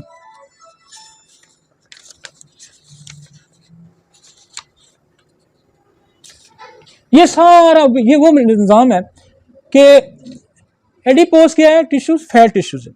अब यहाँ जो है ना, जब ये ज़्यादा होंगे तो यहाँ से केमिकल रिलीज होगा जो इन्फ्लेमेशन करेगा ज़रूरत से ज़्यादा, और वो जाके टाइप 2 जो शुगर है ना, वो वहाँ रेजिस्टेंस पैदा करेगा, कि जो रिसेप्टर है ना वहाँ जाके शुगर इंसुलिन के लिए रेजिस्टेंस पैदा करता है। बेसिकली ओबेसिटी जो है वो टाइप 2 शुगर का सबब है, बड़ा एक सबब है। इसलिए वो कहते हैं कि आप जो है ना मोटापा कम करें। मोटापा कम करेंगे तो रेजिस्टेंस जो है वो इंसुलिन के खिलाफ कम होगी। अब रेजिस्टेंस की एक और बड़ी पहचान है कि आप अपीयरली क्लिनिकली आपके पास मरीज आया और उसको शुगर है, तो आपने क्या जज करना है कि इसको वाकई कहीं रेजिस्टेंस है। तो उस शख्स की जो स्किन अगर आप देखेंगे तो वो स्किन एक ट्यून में नहीं होगी, वो कहीं से ब्लैक होगी, कहीं से नॉर्मल होगी। तो आप फौरन ये जज कर लें कि ये जो ट्यून इसकी चेंज है, कहीं ब्लैक हो रही है, कहीं गर्दन मैली नज़र आ रही है, कहीं वो उसमें नॉर्मल ट्यून में है, तो समझें कि ये इंसुलिन रेजिस्टेंस है। और इस ट्यून को ठीक करती है कौन सी दवाई, वो प्लम्बामेट करती है। तो इंसुलिन रेजिस्टेंस को ठीक करने वाली प्लम्बामेट है, इंसुलिन को रेजिस्टेंस को ठीक करने वाली कौन सी है, अभी मैंने फ्लोरोजीन आपको बताई थी। अभी तो मैं आपको वैसे हम इसको ग्लूकोज का मेटाबॉलिक सिस्टम बता रहा हूँ ना, जब मैं ट्रीटमेंट पे आऊँगा तो फिर मैं कहूँगा ये वजह है तो ये दवाई है, ये वजह है तो ये दवाई है, ये वजह है तो ये दवाई। ठीक है जी, समझ आ गया? कुछ आपको समझ आना, मतलब आपके ज़हन में होगा शुगर की कितनी किस्म है, टाइप 1 टाइप 2 बड़ी किस्में हैं, जेस्टेशनल शुगर है, और एक शुगर नहीं है लेकिन शुगर से मिलती हुई चीज़ है, वो क्या है, डायबिटीज। उसमें उसका मैकेनिज्म भी मैं आपको बताऊंगा डिटेल भी। उसमें एक होता है कि हमारा जो है एंटी डायरेटिक एक हार्मोन होता है जो किडनी पे आके जिसने काम करना होता है, जो पेशाब को कंट्रोल रखता है, और जब वो नहीं आता तो पेशाब कंट्रोल नहीं होता। जब पेशाब कंट्रोल नहीं होगा तो फिर प्यास ज़्यादा लगेगी, पानी ज़्यादा, ये उसकी सिम्टम्स है। और शुगर वाले मरीज में भी इसी तरह होता है कि उसको पेशाब ज़्यादा और प्यास ज़्यादा लगती है, तो वो क्या होता है, वो आप कंफ्यूज हो जाते हैं कि ये शुगर ही है इसको, लेकिन वो शुगर नहीं होती, वो एक हार्मोन है ADH जिसकी खराबी की वजह से होती है। तो जेस्टेशनल क्या होता है, जब जेस्टेशनल होती है उसमें क्या होता है कि प्लेसेंटा जो है ना, वो एक हार्मोन रिलीज कर रहा होता है जो शुगर के लिए रेजिस्टेंस का सबब बनता है। अब जो आप अगर उसको चले जाएं, उस पर चले जाते हैं, मैं आपको थोड़ी थोड़ी साथ साथ डिटेल भी समझाऊंगा, साथ साथ आप चारों को लदा समझेंगे। टाइप 1 क्या होगा, टाइप 1 ऑटोइम्यून है। Type 1 is autoimmune disease. Autoimmune क्या करती है, अपने ही सेल को मारती है। आपका इम्यून सिस्टम एक्टिवेट हुआ किसी भी फॉरेन बॉडी के खिलाफ, उसने रेजिस्टेंस की, तो क्या हुआ, वो जाके उसको मारेगा। जैसे हमने पीछे ब्रेन पैथोलॉजीज में पढ़ा, MS में पढ़ा, बाकी चीजों में पढ़ा, तो यहां पे क्या होता है कि ये उस फॉरेन बॉडी को मारता है तो साथ ही बीटा सेल को मारना शुरू कर देता है। तो टाइप 1 में क्या होता है, बीटा सेल मार ही देता है वो, इसलिए वो टोटली इंसुलिन डिपेंडेंट लोग हो जाते हैं, जैसे बच्चों में से शुरू हो जाती है। तो टाइप 1 में ये समझे कि बीटा सेल मार दिया उसने, ऑटोइम्यून ने। तो टाइप 1 में तो हम इलाज करेंगे ऑटोइम्यून का कि किस वजह से इम्यून सिस्टम एक्टिवेट हुआ और उसने बीटा सेल को मारा। अब बहुत लोग तो ये भी कह रहे हैं कि टाइप 2 में भी बीटा सेल डिस्ट्रॉय होता है, वो भी कोई ऑटोइम्यून आ गया है। एक डिस्कशन ये भी चाह रही है, लेकिन इसमें तो सारे एग्री कर रहे हैं कि टाइप 1 जो है जिसमें बीटा सेल, ये ऑटोइम्यून है। ये आपने वजह देखनी है कि ये क्यों हुआ, ऑटोइम्यून एक्टिवेट हुआ, और फिर वो ट्रिगर क्या, ये जेनेटिक वीकनेस भी हो सकती है, कोई इन्फेक्शन डिजीजेज भी हो सकती हैं, कोई क्या आपकी जो होती है जो वैक्सीनेशन हो सकती है, स्ट्रेस कॉज भी हो सकता है ऑटोइम्यून का। तो वो आपने type 1 is a very difficult treatment, दुनिया में इसका कोई इलाज नहीं है, वो सिर्फ इंसुलिन डिपेंडेंट लोग हैं, तो उसका होम्योपैथिक ट्रीटमेंट कर सकती है कि वो ऑटोम्यून की वो वजह ढूंढे और उस वजह को ढूंढे और बीटा सेल की डेथ को रोके। समझ आ गई है जी आपको। और दूसरा जो टाइप 2 है वो इंसुलिन की या तो प्रोडक्शन कम हो रही है, और अगर प्रोडक्शन सही हो रही है तो आगे इंसुलिन रेजिस्टेंस हो गई है, वो यूटिलाइज नहीं हो रही। ये टाइप 2 है। जेस्टेशनल में क्या है? जेस्टेशनल में क्या है कि जब प्रेगनेंसी हो जाती है और प्लेसेंटा एक हार्मोन रिलीज करता है जिसका काम वो भी ऑटोम्यून उसका रोल प्ले करती है कि वो रेजिस्टेंस, ऑटोम्यून नहीं होती, वो रेजिस्टेंस पैदा कर देती है।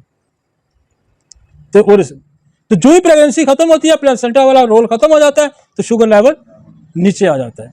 और ये बात भी कही जा रही है होती है कि उस औरत को जिंदगी में कभी शुगर हो जाएगी, पॉसिबिलिटी है, उसको मुसलसल मॉनिटर करना पड़ता है। समझ आ गई है जी। अब ये सारी वो फौज उसने दिखाई अंदर, ये जो ब्लड के अंदर की फौज उसने दिखा दी है। कौन सी फौज? जो हमने ऑटोम्यून में शुरू में पढ़ी थी कि वो मैक्रोफेजेस हैं, वो बीटा बी सेल है, वो टी सेल है, वो डी सेल है, वो बी सेल है, वो सारे जो इम्यून सिस्टम में एक्टिवेट होते हैं, ये सारा उसने उधर रोला पड़ गया अंदर कि जी वो। तो ऑटोम्यून में क्या होता है कि ये आपका जो हमारा आज का टॉपिक था, मैंने इसलिए कंपैरेटिव स्टडी डाल ली कि आप जब शुगर को पढ़ें, आप शुगर को समझें, तो आपको पता चल जाए कि यार ये टाइप 1 क्या होती है, टाइप 2 क्या होती है, जेस्टेशनल क्या होती है और इंस्पाइडस क्या होती है। और इसके अंदर एक और भी है जिसको हम प्री डायबिटिक कहते हैं, जो टाइप 2 से पहले की होती है, कि अभी वो दरमियान वाली स्टेज में। और ये कहते हैं कि बहुत सारे लोग जो टाइप 2 के प्री डायबिटिक होते हैं, अगर हम उनको उसी वक्त जज कर लें उस स्टेज में, तो ये ठीक भी हो जाता है। आगे चलेंगे,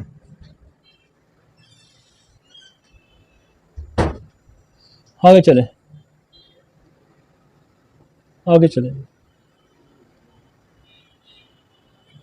जी उसने एक और चार्ट दिखाया आपको, टाइप्स के हैं, type 1, type 2, other specific type, gestational. ठीक है ना जी। बार बार आपके जहन में बात बैठ जाइए ना यार, शुगर पे कोई पेशेंट ही आ जाता है आपसे पूछता है कि डॉक्टर साहब मुझे कौन सी टाइप की शुगर है, टाइप 1 है, टाइप 2 है, जेस्टेशनल है। तो जेस्टेशनल को तो आप इलाज करेंगे, हम करते हैं जी आपका इलाज, तो आपका प्रेगनेंसी के बाद ठीक हो जाएगी। टाइप 1 तो जी आपकी वो ऑटोम्यून डिजीज़ है, और टाइप 2 जो है वो आपकी इंसुलिन रेजिस्टेंट की शुगर है। ठीक हो गया जी, समझ आ रही है चीज़ों की। मतलब आप शुगर को पहले समझे तो सही ना यार, हम तो ऐलान कर देते हैं हम शुगर का इलाज जानते हैं, ठीक है जानते होंगे, लेकिन पहले समझो तो सही सा। वो तो तुक्के पे कोई दवाई लगेगी ना, जब आप इसको समझ के दवाई देंगे तो फिर दवाई सही लगेगी। वो तो आप तुक्के मारते जाएंगे, पहले आप इस मैकेनिज्म को तो समझे ना। हनीमन यही कहता है कि 2 parts of law of similar, यही कहता है ना, लॉ ऑफ सिमिलर कहता है कि डिजीज को समझो और फिर ड्रग्स को समझो, ड्रग की पिक्चर को समझो, दोनों को मैच करना है ना, आपने रिजेम्बलेंस पैदा करनी। अब कई शुगर है उनका मोटापा हुआ है, कई शुगर है उनका वेट लॉस हो रहा है। तो वेट लॉस जो हो रहा है तो इसका मतलब है तो उसको पुराना काम चल रहा है उसका, तो वो कहाँ से फैट से शुगर बना बना के बॉडी को यूटिलाइज कर रहा है, क्योंकि ब्रेन को तो चाहिए शुगर, वगरना ब्रेन को तो अगर नहीं मिलेगी तो ब्रेन वीक हो जाएगा, ब्रेन की उसके अंदर पैथोलॉजी शुरू हो जाएगी। तो ये तो नेचर ने बड़ा डिफेंस किया हुआ है कि ब्रेन को उसने डायरेक्ट एक्सेस दे दी। जिस तरह हमने इमरजेंसी नहीं बनाई होती अस्पतालों के अंदर, एक रूटीन के अस्पताल में चेकअप के लिए मरीज आते हैं, एक इमरजेंसी को डायरेक्ट एक्सेस होती है, फौरन इमरजेंसी को जो 8-10 डॉक्टर उसके साथ लग पड़ते हैं और फिर उसको कहीं ना कहीं उसको, तो इमरजेंसी के लिए उसने डायरेक्ट एक्सेस दी। ठीक है जी। और कितना इमरजेंसी के लिए उसने कितना अंदर निज़ाम बनाया। और इसमें सबसे ज़्यादा जो टाइप 2 में करता है, ये जो बेली फैट्स आपके ये ज़्यादा इस पर असरअंदाज होते हैं। तो उसके लिए आपके पास बहुत सारी दवाइयाँ हैं। तो जब हम, मैं तो अभी सर आपको एक मैकेनिज्म समझाने की कोशिश करें, जब हम उस पर जाएंगे तो कोई 57 के करीब या 58 के करीब मैंने दवाइयाँ डाली हैं इसमें, थोड़ी नहीं डाली, थोड़ी दवाइयाँ नहीं है, इतनी एक्सेस है। उधर क्या बनती है, इंसुलिन बनती है या आपकी वो बनती है ग्लूकोफेज बनती है, या 1-2-3 दवाइयाँ बनती है। इधर तो बड़ी रेंज है भाई आपके पास। रेंज इसलिए है कि ये वजह होगी तो ये देंगे, ये वजह होगी तो ये देंगे, ये वजह होगी तो ये देंगे, ये सिम्टम होगी तो ये देंगे। आगे चलते हैं। जब हम कॉम्प्लिकेशन पे जाएंगे ना, मैं आपको बताऊं कितनी ज़बरदस्त कॉम्प्लिकेशन हमारे हम डील करते हैं। कि कॉम्प्लिकेशन में दुनिया में किसी सिस्टम में कोई इलाज ही नहीं है। कॉम्प्लिकेशन, डायबिटिक फुट हो जाता है तो कटो जी इसको, रेटिनोपैथी, रेटिना डिटैचमेंट हो जाती है, कोई हल नहीं जी। तो अब देखें ना, मैं उस पर जब आऊँगा कॉम्प्लिकेशन पे, आपको मैं ऐसे ऐसे रिजल्ट दिखाऊंगा कि अकल दंग रह जाती है इंसान की। ये असल में सिस्टम को जो है ना सही तरीके से साइंटिफिक अंदाज में अगर इसको समझा जाए, इसके में बड़ा पोटेंशियल है और यही मीट करेगा और यही लोगों की के लिए फलाह का और इस्लाह का और उनकी दुरुस्ती का पैगाम है होम्योपैथी।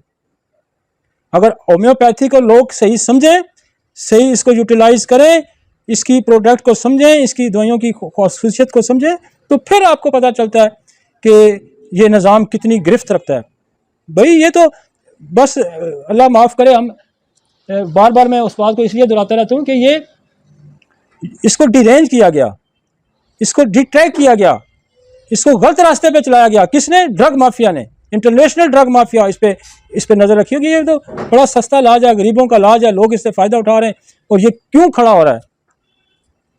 तो ये खड़ा हो रहा है ये, और ये चल भी रहा है, वो खुदा की उसकी रहमत की वजह से चल रहा है। वरना इसको तो कब का मका के परे मारा होता। और वो तो मका के दुश्मन तो मका के मारने के लगे ही लगे हुए हैं। हमारे अपने जो लगे हुए हैं उनकी भी कोई मिसाल कम नहीं है।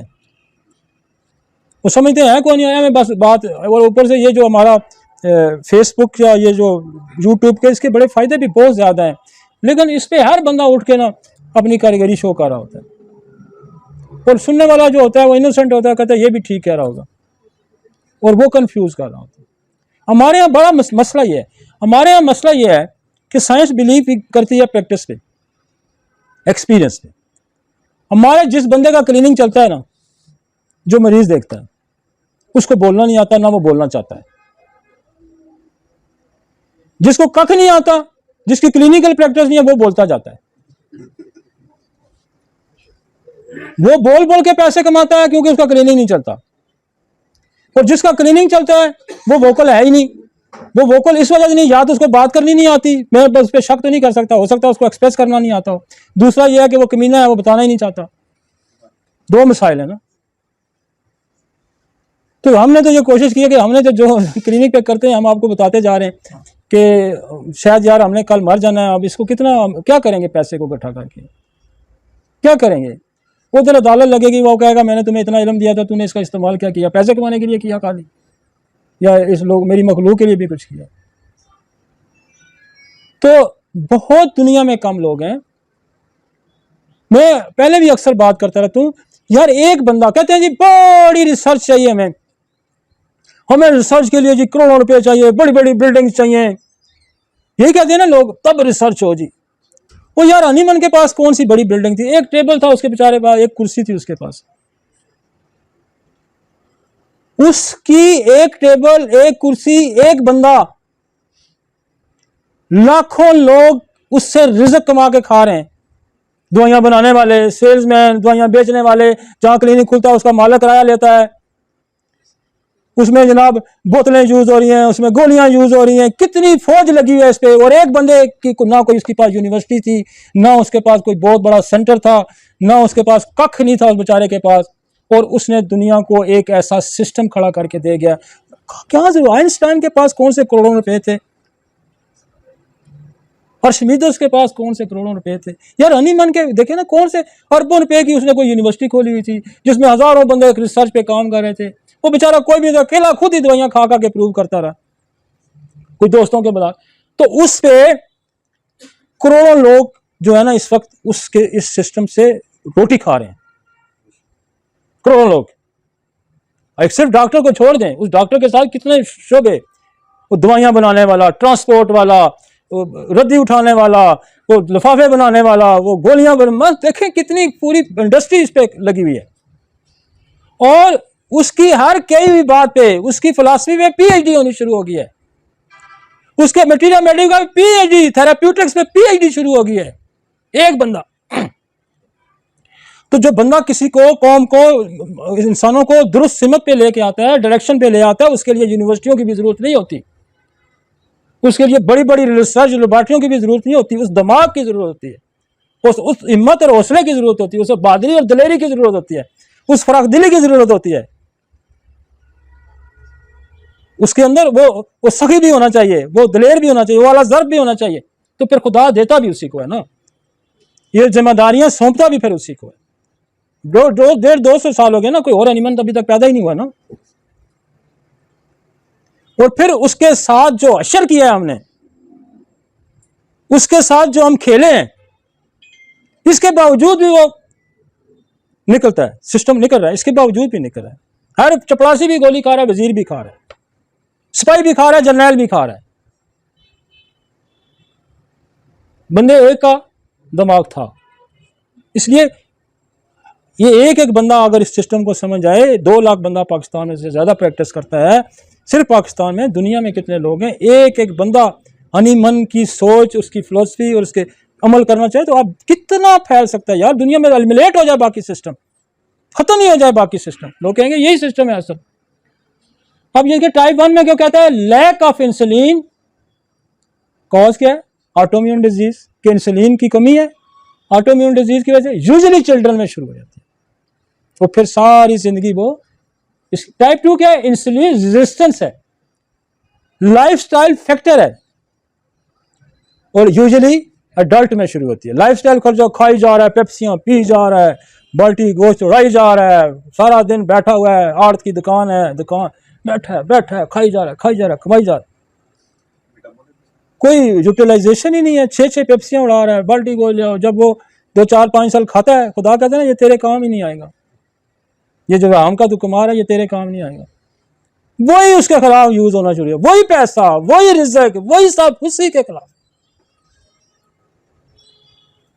उसी के खिलाफ। फिर वही पैसा उसके खिलाफ यूटिलाइज होगा और उसको मार के रख देगा। अक्ल खोल के समझ लो, इकट्ठा करता है, इकट्ठा करके क्या करेगा, खाएगा ना, ज्यादा खाएगा तो क्या होगा, शुगर ही होगी।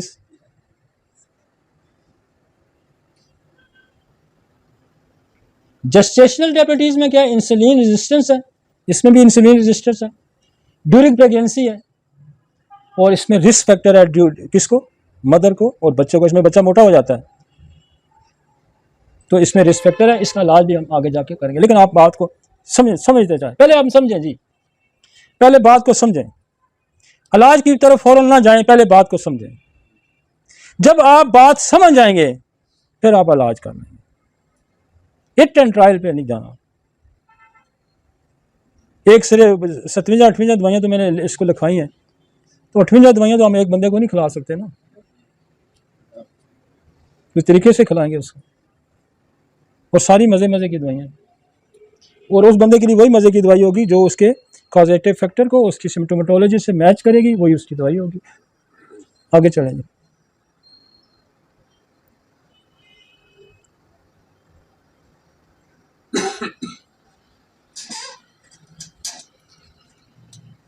ये उसने बताया ना कि टाइप 1 वही है ना कि वो पेंक्रिया के अंदर, टाइप 2 में क्या होता है, इंसुलिन है और रिसेप्टर का मसला है, ग्लूकोज का, वो सारा जो मैं पीछे आपको बता के आऊँगा। दोबारा वो एक स्लाइड और लगा, आगे चलेंगे। अच्छा, टाइप 1 इसमें क्या हो सकता है, जेनेटिक फैक्टर भी हो सकता है।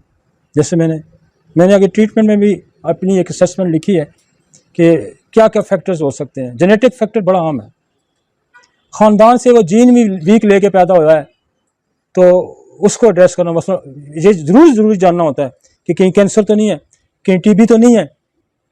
मतलब जो हम जनरली कैंसर के अंदर या स्पेशल बच्चों के अंदर या अप्रोच लेते हैं ना, वो अप्रोच आपने यहाँ लेनी है, वो अप्रोच हमने यहाँ लेनी है कि क्या कॉजेटिव फैक्टर जेनेटिक हो सकता है।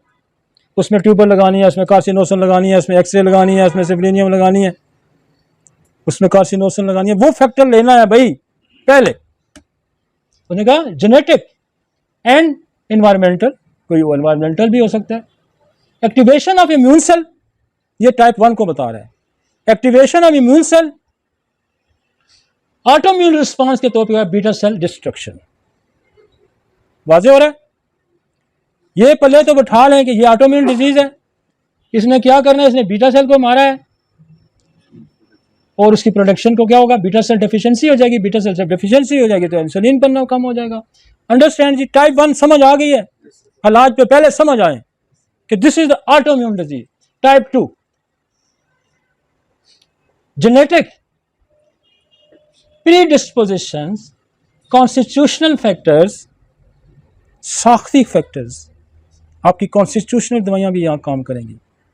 मसलन किसी को फास्फोरस लग सकती है, किसी को लाइकोपोडियम लग सकती है, किसी को परसटीला लग सकती है। आप इसके अंदर कॉन्स्टिट्यूशनल दवाइयों को भी तलाश करें, इसको जेनेटिक फैक्टर को भी तलाश करें। और कॉन्स्टिट्यूशनल दवाई अगर मिल गई आपको, जेनेटिक काज आपको मिल गया, तो शुगर यहाँ उड़ा के रख देगी। और फिर क्या कहता है, इसके अंदर इंसुलिन रेजिस्टेंस हो जाएगी, बीटा सेल डिसरेगुलेट हो जाएगा। क्या होगा, इंसुलिन वो बना रहा है, देखें इंसुलिन बना रहा है, अब इंसुलिन यूटिलाइज नहीं हो रही। एक नेगेटिव फीडबैक होता है, वो नेगेटिव फीडबैक ये हो गया कि पेंक्रिया को नेगेटिव फीडबैक चला गया कि इंसुलिन बहुत बन गया है, आपने यूटिलाइज नहीं हो रही। एक तो है कि पहले दड़ादड़ बनाई जा रहा है, यूटिलाइज नहीं हो रही, यूटिलाइज और बनाई जा रहा है, बना के वो थक गया, ओवर एक्टिव हो गया, मतलब जरूरत से ज्यादा काम उसने किया, तो क्या हो गया, वो थक हो गया, बीटा सेल मरना शुरू हो गया, तो बीटा सेल की डिसरेगुलेट हो गया। फिर यह भी होता है कि वो नेगेटिव फीडबैक है, इंसुलिन तो बहुत है, अब इंसुलिन यूटिलाइज नहीं होगी, सेल डिमांड कर रहा है कि मेरा तो काम ही नहीं चल रहा, मेरे अंदर तो एनर्जी नहीं आ रही, ग्लूकोज पहुंच ही नहीं रहा। अब वो क्या होगा, वो दूसरा पैरेलल जो सिस्टम है वो उठ खड़ा हो जाएगा कि भाई क्राइसिस आ गया बॉडी के अंदर, और फिर इधर चला जाएगा मैसेज कि यार इंसुलिन और बनाओ और बनाओ और बनाओ के थक के तो वो इंसुलिन बनाना भी छोड़ देगा। समझ आइए, फिर क्या करेगा, वो फैट से निकालेगा, फिर स्टोर निकालेगा, तो वो क्या कहता है, बीटा सेल डिसरेगुलेट हो जाएगा, इम्पेयर ग्लूकोज टॉलरेंस, ग्लूकोज जो टॉलरेंस है वो इम्पेयर हो जाएगी, बीटा सेल इनसफिशिएंसी में चला जाएगा कि उसकी प्रोडक्शन ही फिर कम हो जाएगी। तेजी से बनाता रहेगा, ओवर वर्क करेगा, दिन रात लगा हुआ है, क्योंकि आगे वो डिमांड है सेल की कि यार मुझे दो इंसुलिन पे जो काम मेरा चले, वो इंसुलिन सारी यूज नहीं हो रही। समझ आ गई, आगे जी दोनों चीजें समझ। नेक्स्ट,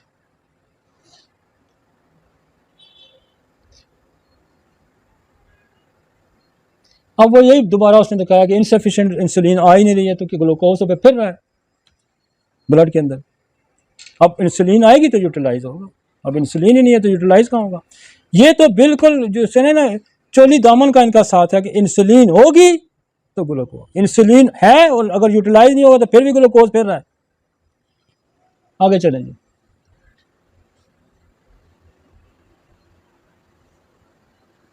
अब इसमें क्या होगा कि स्लो हीलिंग ऑफ कट्स, आपके जख्म, और वहाँ से लोगों को अक्सर पड़ता है, वो जी जख्म ठीक नहीं है, फिर जाके शुगर टेस्ट कराते हैं, ओह जख्म नहीं ठीक हो रहा, पता लगा शुगर 400 है, ठीक हो गया जी। Slow healing of cuts and wounds, frequent urination, पेशाब का आना तेज हो जाएगा, ये सिम्टम बता रहा है आपको। इंक्रीज थर्स्ट, नहीं ये सारे मामलात सब में होंगे, ये जो मामलात है ना, ये टाइप 1 में भी होंगे, टाइप 2 में भी होंगे, ये टाइप जेस्टेशनल में भी होंगे, ये तो सिम्टम आ गई ना, ये तो फिर आपने देखना कि टाइप 1 है, टाइप 2 है या कौन सी है। आगे चले जी, इंक्रीज थर्स्ट बढ़ जाएगी, फ्रीक्वेंट यूरिनेशन होगी, स्लो हीलिंग होगी, फीलिंग वेरी टायर्ड हो जाएगा, क्योंकि सेल को एनर्जी नहीं मिली तो थका थका होगा, ब्लूअर विजन, आंखें खराब हो जाएंगी, इधर मुड़े लाइट कर। इन्फेक्शन बहुत ज़्यादा फैलेगा क्योंकि सेल के अंदर वो नहीं है, tingling, numbness in the hand. आगे चलें जी, आगे आगे अगले स्लाइड में, symptom of diabetes always hungry, क्योंकि सेल की डिमांड है, सेल की डिमांड ही पूरी नहीं होगी, शुगर यूटिलाइज ही नहीं हो रही, तो क्या होगा, ओके और मांगेगा और मांगेगा, क्योंकि बॉडी की नीड ही नहीं पूरी हो रही, नीड इसलिए नहीं पूरी हुई, ग्लूकोज यूटिलाइज ही नहीं हो रहा, ऑलवेज थर्टी, प्यास बढ़ेगी, बॉडी और मांगेगी पानी, और मांगेगी तो पेशाब पे और आएगा, वो आपका ऑस्मोसिस प्रोसेस खराब हो जाएगा, पानी इनटेक मांगेगा, पेशाब आएगा, और क्या वुड दैट हील नहीं होगा, वेट लॉस होना शुरू हो जाएगा, नमनेस इन द हेड, जब एनर्जी नहीं होगी तो फिर क्या होगा, यूटिलाइजेशन ही, हाथ पांव सुन होने शुरू हो जाएंगे उनके अंदर, यूटिलाइजेशन ही। ये वही चीज़ें जो है ना ऊपर जो चार्ट में दिखाई थी दोबारा दिखा दी। आगे चले जी, symptom of type 1 diabetes in adult, बच्चों में क्या हो, excessive thirst, excessive hunger, unexplained weight loss, कोई पता नहीं वजह वेट लॉस हो रहा है, ब्लू विजन हो गया, स्लो हीलिंग होगी, फटीग होगी, वेजाइनल ईस्ट इन्फेक्शन, इन लोगों को जो वेजाइनल या माउथ के इन्फेक्शन बहुत ज़्यादा होने शुरू हो जाते हैं। चलें जी, उनके पास जो इलाज है वही है कि इंसुलिन देते हैं, ठीक है ना। और हम जो है ना टाइप 1 का बाकायदा इलाज इस तरह करते हैं कि वो पॉजिटिव फैक्टर ढूंढते हैं कि कोई फैमिली हिस्ट्री देखते हैं, और फिर ऑटोइम्यून एग्रीवेट क्यों एक्टिवेट हुआ, और वो उसको स्ट्रॉन्ग करते हैं, इम्यून सिस्टम को स्ट्रॉन्ग करते हैं ताकि वो दुरुस्त डायरेक्शन में जाए। तो यहाँ दवाइयाँ जो हैं तो वही इस्तेमाल होंगी, मतलब फ्रीक्वेंट यूरिनेशन आ गया तो क्या यूरिनियम नाइट्रिकम है, आपकी इकोजिटम है, आपकी फास्फोरस है, आपकी एसिड फॉस है, वो हम डिटेल सारी मैं इसलिए आपको पूरा ट्रीटमेंट पे हम जाएंगे तो सारी समझाने की कोशिश करूँगा। साथ साथ चीज़ें इसलिए समझा रहा हूँ कि कुछ आपको अंदाज़ा होता है। आगे चलें। वो डाइट रेगुलेट, वो कहता है फिर शुगर वाली ज़्यादा चीज़ें ना खाएं। आपको किन चीज़ों में, जैसे सब्जियां हैं तो सब्जियों में आप देखेंगे आलू में बहुत ज़्यादा शुगर होती है, चुकंदर में बहुत ज़्यादा शुगर होती है, इसी तरह बीन्स हैं जिसमें आपकी दाल माश है उसमें ज़्यादा शुगर है, लोबिया में ज़्यादा शुगर है, और दाल मूंगी है, दाल मसूर है, इसमें कम लेस शुगर होती है ना, बहुत ही कम होती है। तो बेकरी के हर सामान में शुगर होती है, चाहे वो नमकीन खाएँ या चाहे वो सारा खाएँ, मांस वाए ब्राउन ब्रेड के। इसी तरह जो आपके फ्रूट्स हैं जैसे केला है उसमें बेशुमार शुगर है, इसी तरह आम है बेशुमार शुगर है, आप इनको अवॉइड करें, डिस्कार्ड करें लाइफ से। आप चुकंदर है इसमें बहुत ज़्यादा शुगर होती है, तो सेब में है लेकिन निस्बतन इन बाकी चीज़ों के थोड़ा कम होती है, अमरूद में कम होती है, लुकाट में कम होती है, जामुन में कम होती है। तो इस तरह थोड़ा सा वो कहते हैं लाइफस्टाइल डाइट प्लान को सेट करें, ठीक है जी। आगे चलें। कॉम्प्लिकेशन जो है ना इसकी बहुत ज़्यादा है। कॉम्प्लिकेशन जो है इसकी हाई ब्लड ग्लूकोज की जो है ना वो है damage to the small micro blood vessel जो है आपकी, वो उनको तोड़ फोड़ करता है। तो कॉम्प्लिकेशन बहुत सारी हैं और उसका इलाज भी काफ़ी डिटेल से है। तो मेरा मकसद ये था कि मैं इतना बर्डन डालूं कि आप इसको समझें। मतलब इस हिस्से में आप अगर हम इसको ये समझ लेते हैं कि what is the mechanism, what is the metabolic system of glucose, कहाँ से क्या चीज़ पैदा हो रही है, कहाँ से क्या चीज़ पैदा हो रही है, और फिर इसका इलाज क्या हो सकता है। इलाज के तदारक के लिए पहले हमें इसको समझना है। जब हम इसको समझ जाएंगे तो फिर हम इसका बेहतर इलाज कर सकते हैं। आपको ये चारों टाइप्स, अब एक आगे चले जाए ना, वो मुझे स्लाइड दिखाएं ज़रा, मैं भी उनको भी समझा दूँ। वो ये मैं बाद में हम इसको देखते हैं कॉम्प्लिकेशंस का। आप जो है ना स्पाइडर्स वाली स्लाइड मेरा ना आखिर में सारी,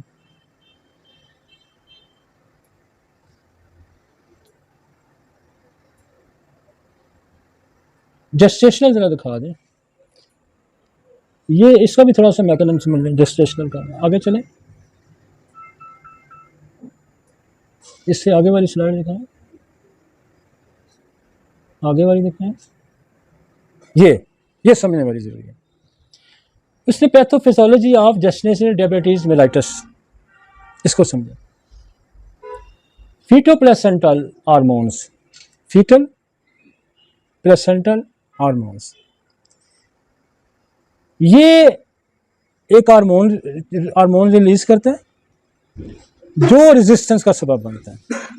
वहाँ हम कह रहे थे ना फैट्स उसकी रेजिस्टेंस का सबब बनता है, यहाँ इसकी रेजिस्टेंस का सबब ये बनता है जो प्लेसेंटा हार्मोन रिलीज करता है। इसमें कॉर्टिसोल भी है, ग्रोथ हार्मोन भी है, तो प्रोलैक्टिन भी है, इंक्रीज इंसुलिन रेजिस्टेंस। आप ये ध्यान में रखें, बहुत डिटेल में आप नहीं जाना चाहते, आप इतना तो ध्यान में रखें कि प्रेगनेंसी के दौरान प्लेसेंटा हार्मोन जो रिलीज करता है वो हार्मोन इंसुलिन रेजिस्टेंस का सबब बनता है, और इसीलिए जब प्लेसेंटा डिलीवरी हो जाती है तो वो हार्मोन रिलीज होना बंद हो जाता है, तो वो शुगर नीचे लेवल आ जाता है। अब इसमें हमारे पास इलाज ये होता है कि वो जो प्लेसेंटा हार्मोन रिलीज कर रहा है इसके लिए हमारे पास बड़ी ज़बरदस्त हार्मोन रेगुलेटरी मेडिसिन होती है, और वो कॉजेटिव फैक्टर वही जेनेटिक्स हैं। और ये बच्चे चूंकि अबनॉर्मल की तरफ जा रहा होता है, ऐसे बच्चों की डेथ भी हो जाती है, तो ये अबनॉर्मलिटी की तरफ जा रहा है, तो फिर हम वो चले जाएंगे इसके जेनेटिक फैक्टर्स पे। जेनेटिक फैक्टर जाके तो हम इस हार्मोन की तो ज़रूरत भी तो इसको है, रिलीज़ की, लेकिन इसकी एक्सेसिव प्रोडक्शन को या रेजिस्टेंस पैदा करने वाली प्रोडक्शन को हम कंट्रोल करेंगे। कैसे करेंगे? आप एक्सरे दें, आप इसको कार्सिनोसम दें, आप इसको ओरोमेट दें, आप इसको सिपिया दें, और साथ इसको अकॉर्डिंग टू जो शुगर की दवाइयाँ वो उसका इस्तेमाल करें, ताकि एक तो शुगर आपकी कंट्रोल रहे, और दूसरा जो है वो पॉजिटिव फैक्टर जो इस हार्मोन की रिलीजिंग का, बेतहाशा रिलीजिंग का सबब बन रहा है, जिसकी वजह से रेजिस्टेंस है, उसको हम कंट्रोल करें। और ये जो कंट्रोल है ये, और अब भी अगर आप उसका देखें, प्रेगनेंसी एक बड़ा ज़बरदस्त इंडिकेटर है और ज़बरदस्त लेबॉर्ट्री है किसी भी मरीज़ की ज़िंदगी का एनालिसिस करना और उसको दुरुस्त सिमत में डालना। यहाँ जैसे रोज़ा होता है ना, बंदे का रोज़ा होता है, अब रोज़े क्या होता है कि बॉडी पे क्राइसिस होते हैं, जो भी छुपी बीमारियां ना रोज़े में सामने ज़ाहिर हो जाती है। और अक्सर पथरी पकड़ी जाती है, अक्सर शुगर पकड़ी जाती है रोज़े में। क्यों? वो डगमगाएगा, शुगर लेवल होगा, नीचे गिरेगा, वो चेक करेंगे तो शुगर ही नहीं है, जिसकी तो शुगर हाई है या कम है। यहाँ जनाब अगर प्रेगनेंसी में चूँकि बॉडी क्राइसिस में होती है तो उसका ब्लड प्रेशर इंक्रीज कर जाएगा, जिसको एक्लेम्पशिया भी हो जाता है, बच्चे की डेथ करवा सकता है। तो ये बड़ा जजमेंट करने के टाइम है किसी भी इंसान के अंदर। वो जब बॉडी पे लोड पड़ता है, भाई एक बॉडी अपना आप संभाली होती है, फिर उसने एक और बॉडी को भी संभालना होता है। तो बॉडी पे क्राइसिस आ गया, बॉडी पे क्राइसिस आ गया, तो वो जज करना बड़ा ज़रूरी है, और उसका इलाज उसी तरीके से हो सकता है। और उसका इलाज जो आपकी हार्मोन रिलीजिंग मेडिसिन हैं, जैसे आपकी पिट्यूटरी है, आपका थायराइडिनम है, आपका ओरोमेट है, जैसे आपको सिपिया है, वो हर पेशेंट वेरिएशन करेगा, वेरी करेगा उसकी इस हार्मोन की रिलीजिंग का। आपको समझ आ रही मेरी बात? तो उसको हमने एड्रेस करना है। लेकिन मैं ट्रीटमेंट में जाके वो दवाइयाँ भी ज़रूर बताऊँगा, लेकिन आपको मैं एक जनरल एक कॉमन सेंस दे रहा हूँ कि इस वक्त आप शुगर के तो पीछे आप पढ़ेंगे, लेकिन इसकी कॉजेटिव फैक्टर को पीछे पढ़ना है कि इसका ब्लड प्रेशर क्यों रेज कर रहा है, इसका शुगर लेवल क्यों रेज कर रहा है, इसकी कौन सा सिस्टम नहीं है, क्योंकि बॉडी पे लोड एक्स्ट्रा पड़ गया। तो वो दवाइयाँ जो प्रोलैक्टिन, कार्टिसोल और ग्रोथ हार्मोन को बढ़ाने वाली दवाइयाँ हैं, उन पे हमें तवज्जो देनी होगी ताकि वो वहाँ से कंट्रोल हो। और compulsory increase the insulin secretion if not so growth gestational diabetes mellitus normal pregnancy. तो gestational diabetes mellitus GHR growth hormones human placenta, ये वही सारी बात है कि वो ये हार्मोन जो रिलीज़ होते हैं। आप पहले इसकी कंसेप्ट को क्लियर करें कि इसमें होता क्या है। इसमें ये जो फीमेल हार्मोन्स है जो प्लेसेंटा बना रहा है, ये जाके सेल के ऊपर रेजिस्टेंस बना देते हैं। इसमें ये रेजिस्टेंस बना रहा है तो इंसुलिन यूटिलाइज नहीं हो रही, उधर मोटापा हो गया, वो फैक्टर जो है वो रेजिस्टेंस बना रहे हैं, उधर बीटा सेल को ए टाइप 1 में बीटा सेल मारा जा रहा है। ठीक है, आगे चलेंगे।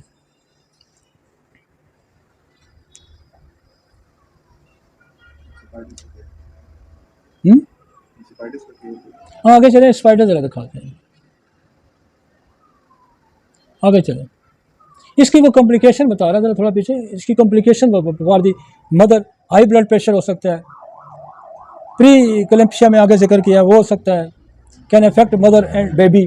टाइप 2 डायबिटीज़ 50% चांस होता है कि इसको हो सकती है, और develop T with in 10 years.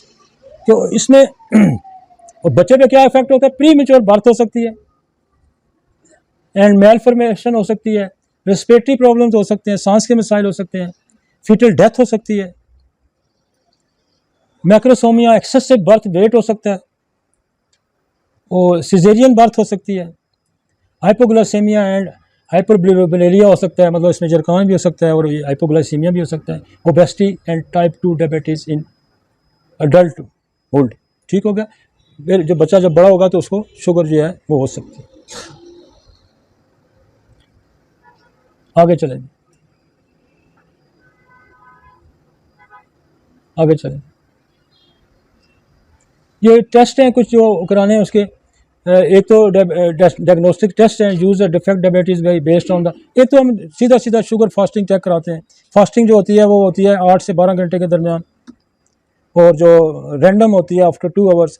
एक और हमारा टेस्ट होता है जिसको कहते हैं कि HbA1c, वो 3 महीने की आपको रेशो देता है। तो फास्टिंग में भी बता रहा है, ओरल ग्लूकोज टॉलरेंट टेस्ट होता है। एक जो है कि वो ग्लूकोज आपको पिला के, तो वो ओरल टेस्ट होता है। ये बहुत ही कॉमन, इतना नहीं होता, लेकिन ये भी बाल पहले कराया जाता था, कम ही होता है, लेकिन ये भी कराया जा सकता है। मोस्ट कॉमन जो है HbA1c कॉमन है, और फास्टिंग है, और रैंडम है। ठीक है जी, आगे चलें।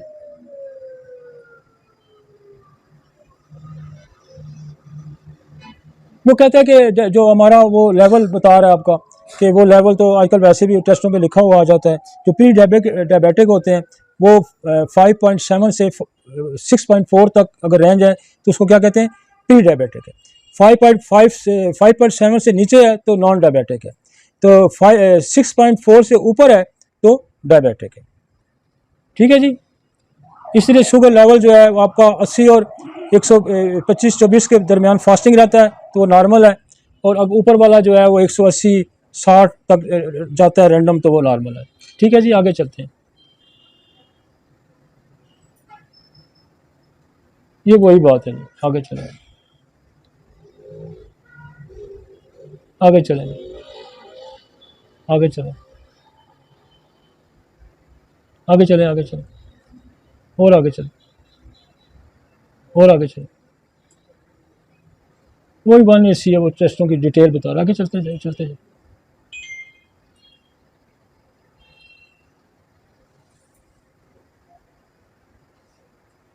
आगे चलते जाए, और आगे चलते। ये आ गया ना, ये डायबिटीज इंस्पाइडस है। इसके आगे चलें जरा।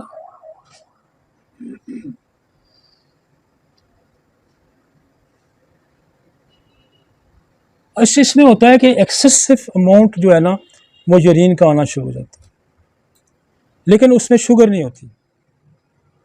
ये ध्यान रखें। थर्स्ट इसकी बढ़ जाती है।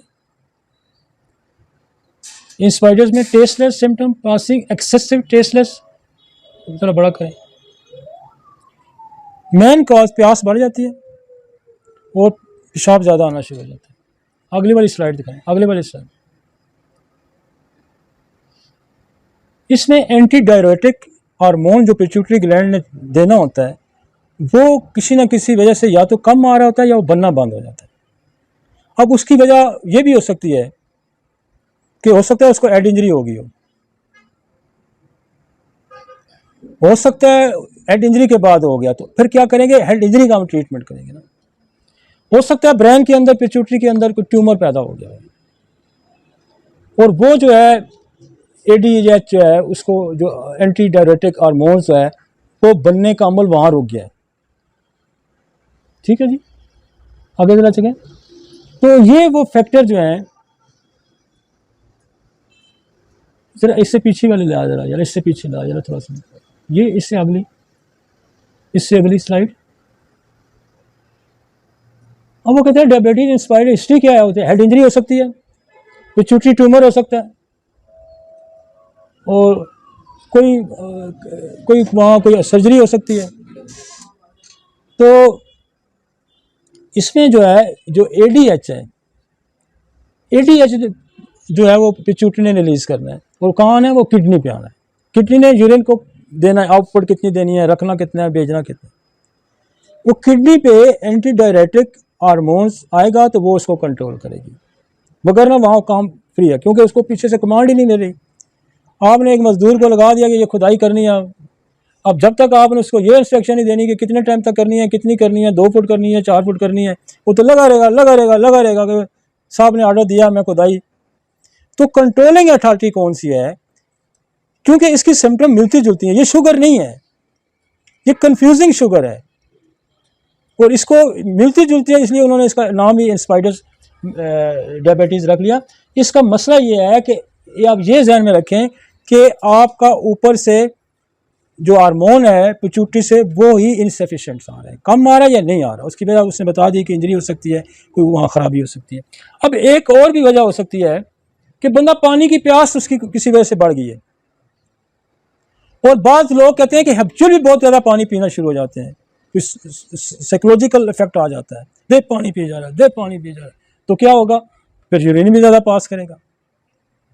फिर आपकी म्यूकस मेम्ब्रेन्स हैं, किसी वजह से आपने बहुत ज़्यादा स्पाइसी खाने खा लिए, आपकी म्यूकस मेम्ब्रेन ड्राई होगी, आपका डाइजेस्टिव सिस्टम, आप देखें ना, वो कहता आज मैं कबाब खाते आज सारी रात पानी ही पीता रहा, फिर पानी पीता रहा तो पेशाब ही करता रहा, ऐसा होता है ना।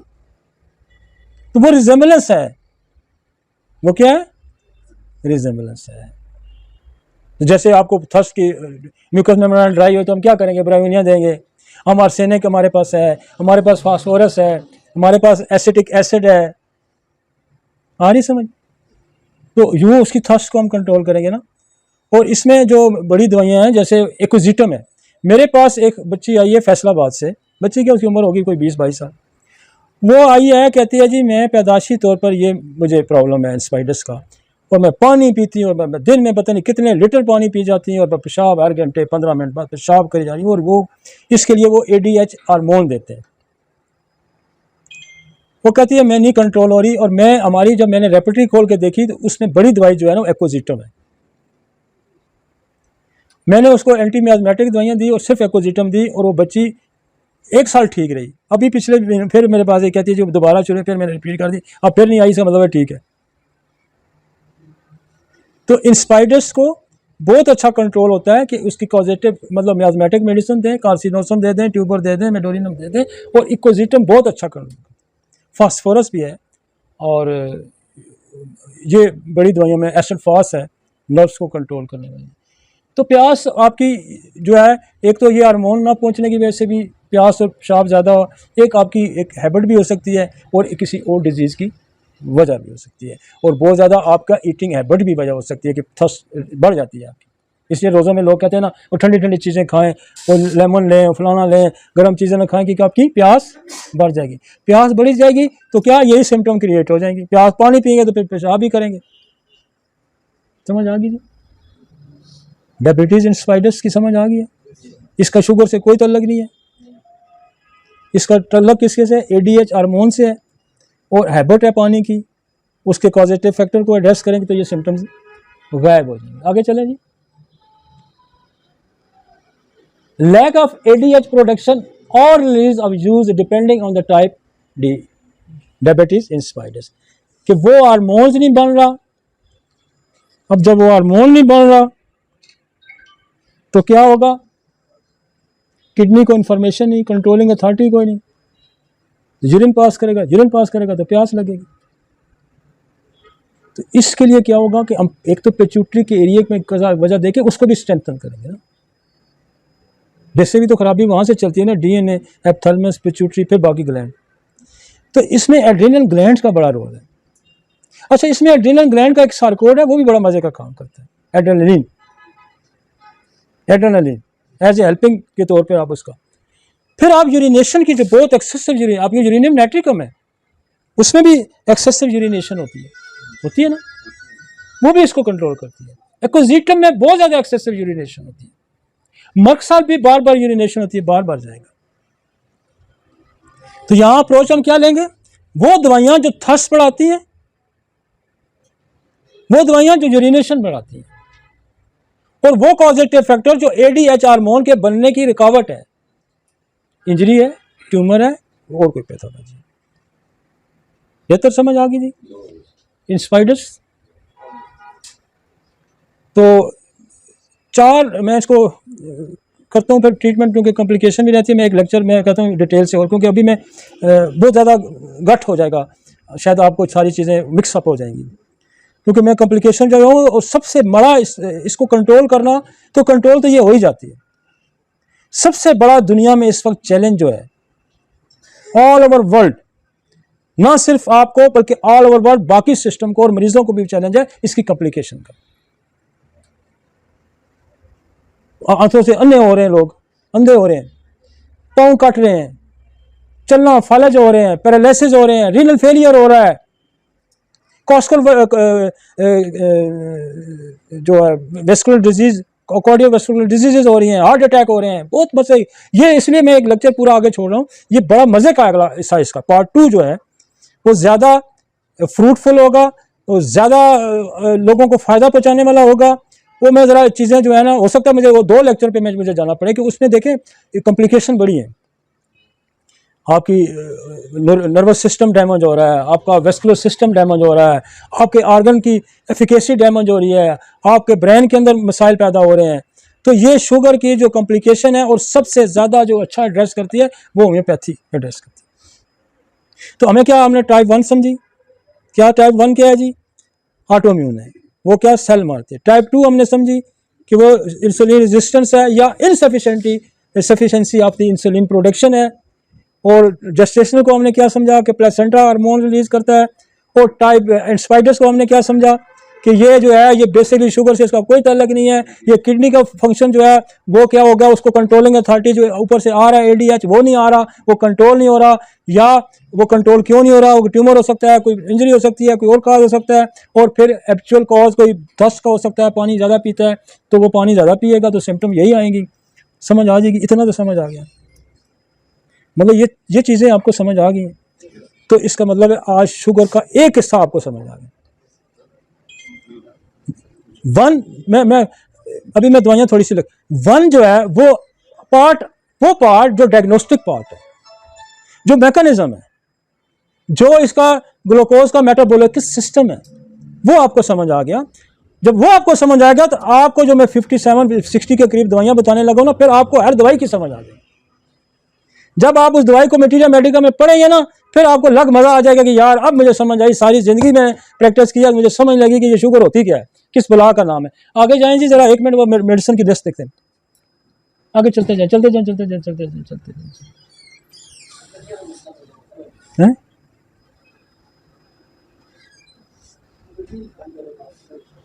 लिस्ट ले यार, लिस्ट ले। ट्रीटमेंट पीछे।